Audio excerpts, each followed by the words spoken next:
저는 지금까지 수백 개가 넘는 개발자 이력서를 직접 멘토링했고 시니어 개발자로 채용을 진행하면서 정말 많은 이력서를 봤습니다. 같은 실력을 가지고도 어떤 사람은 서류에서 바로 떨어지고 어떤 사람은 단 10초 만에 면접을 제안받는 모습을 정말 많이 봤었는데요. 이 경험을 바탕으로 이력서를 피드백하기 시작한 지도 벌써 꽤 오랜 시간이 지났습니다. 실제로 피드백을 받으신 분들이 서류에 합격하는 사례를 꾸준히 보면서 좋은 이력서는 단순히 경력이 많아서 만들어지는 것이 아니라 채용 담당자가 보고 싶은 방식으로 보여주는 것이 훨씬 더 중요하다는 것을 확신하게 되었습니다. 그래서 오늘 이 영상을 만들게 되었고요. 오늘은 실제 합격한 개발자의 이력서를 보면서 왜 이력서는 10초 만에 합격이 결정되는지, 그리고 서류에서 계속 탈락하는 이력서의 공통적인 특징은 무엇인지 함께 살펴보겠습니다. 개발자 이력서를 보다 보면 정말 자주 마주치는 문장이 있습니다. 혹시 지금 여러분 이력서에도 이런 문장이 들어가 있나요? 내용이 틀린 건 아닙니다. 실제로 스프링 부트를 썼을 거고 로그인이랑 결제도 진짜 구현했을 거예요. 근데 이걸 면접관 자리에서 읽으면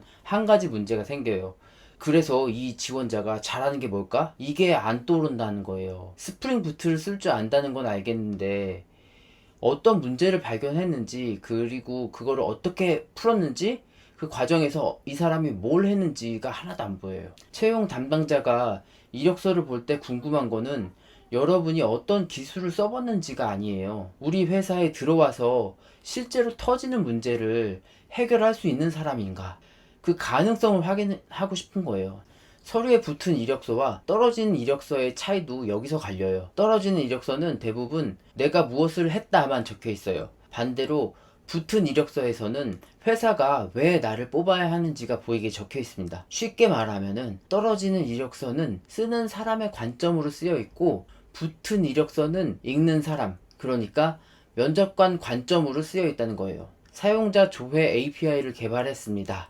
이렇게만 적혀 있으면 면접관이 알 수 있는 건 이 사람이 API를 만들어 봤다는 사실 하나뿐이에요. 근데 똑같은 경험을 이렇게 바꿔볼게요. 사용자 수가 증가하면서 조회 속도가 느려지는 문제를 발견했고, 쿼리 실행 과정과 데이터 조회 구조를 분석해 불필요한 조회를 줄였습니다. 이후 동일한 요청에서 발생하던 응답 지연을 개선했습니다. 여기까지 보면요, 기술 이름은 오히려 줄었어요. 근데 이 사람이 일하는 방식은 더 잘 보이잖아요. 문제를 발견했고, 원인을 분석했고, 본인이 직접 고쳤고, 결과까지 만들어냈어요. 기업이 뽑고 싶은 사람은 딱 이런 사람이라고 생각하시면 돼요. 회사에서는 개발자를 그냥 코드를 쓰는 사람이라고 보지 않아요. 서비스가 느려지기도 하고, 생각도 못한 오류가 나기도 하고, 사용자가 불편을 겪기도 하고, 팀원끼리 의견을 부딪히기도 해요. 그럴 때 그냥 넘기지 않고 원인을 찾아서 해결하는 사람을 뽑고 싶은 거예요. 그래서 이력서는 제가 이런 기술을 쓸 줄 압니다 보다 저는 이런 문제를 발견해서 이렇게 해결해 봤습니다가 들어가야 돼요. 제가 이력서를 300건 넘게 멘토링 하면서 제일 먼저 보는 부분이 바로 이거예요. 한 분의 이력서에서는 이렇게 적혀 있어요. 팀 프로젝트에서 게시판 기능을 담당했습니다. 게시글 등록, 수정, 삭제 기능을 구현했습니다. 깃을 활용해서 팀원들과 협업했습니다. 이분은 본인이 이력서에 쓸만한 경험이 별로 없다고 생각했을 거예요. 근데 이야기를 조금 더 들어보니까 전혀 그렇지가 않았어요. 프로젝트를 하면서 게시글 목록을 불러오는 속도가 점점 느려졌대요. 데이터가 쌓일수록 화면이 늦게 떴다고 하시더라고요. 처음에는 그냥 서버가 느린 줄 알았대요. 근데 로그랑 쿼리를 보다가 알게 된 거죠. 데이터를 가져오는 방식이 문제였던 거예요. 그래서 조회 범위를 줄이고 필요한 데이터도 불러오게 구조를 바꿨어요. 근데 이 중요한 얘기가 이력서에는 단 한 줄도 없었어요. 대신에 게시판 기능을 구현했다라고만 적혀 있던 거예요. 그래서 이 내용을 이런 구조로 다시 정리했습니다. 어떤 문제가 있었는지, 그 원인을 어떻게 찾았는지,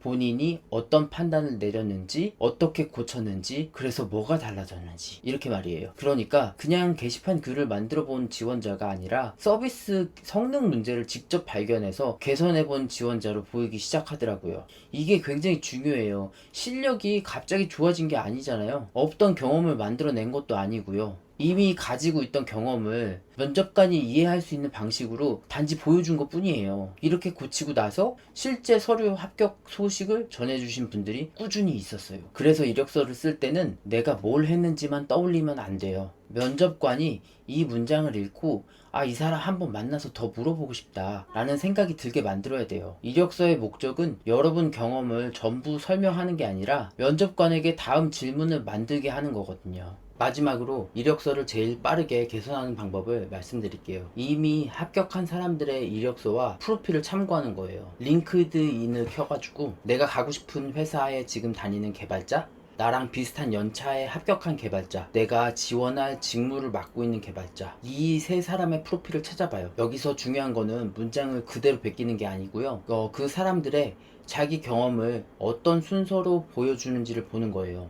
어떤 기술을 앞에 두는지, 어떤 프로젝트를 강조하는지, 업무를 그냥 나열하는 대신에 어떤 성과를 보여주는지, 하나의 경험을 얼마나 구체적으로 설명하는지를 확인해 봐요. 그 사람들 중에서도 사실 이력서를 그냥 나열하는 사람들도 있지만 이력서를 잘 쓴 사람들 꽤 있거든요. 그런 사람들 걸 보는 거예요. 채용 시장에서 이미 선택받은 사람들의 이력서에는 반복된 패턴이 있거든요. 그래서 자기가 하고 싶은 이야기보다 회사가 궁금해야 될 이야기를 먼저 보여줘요. 기술의 이름을 나열하는 대신에 그 기술로 해결한 문제를 보여주더라고요. 모든 경험을 길게 쓰는 대신에 지원하는 직무에 맞는 경험을 골라내는 것도 정말 중요해요. 결국 이력서를 잘 쓴다는 건 그 글을 화려하게 쓰는 능력이 아니라 면접관의 판단을 쉽게 만들어주는 능력이에요. 이력서를 읽은 면접관이 이런 질문을 계속하면 돼요. 그래서 무슨 일을 했다는 거지? 이 사람이 직접 한 게 맞나? 우리 회사에서 뭘 해줄 수 있지? 이러면은 좋은 이력서가 아니에요. 반대로 짧게 읽어도 이런 생각이 들면요. 이 사람은 이런 문제를 해결해 봤구나.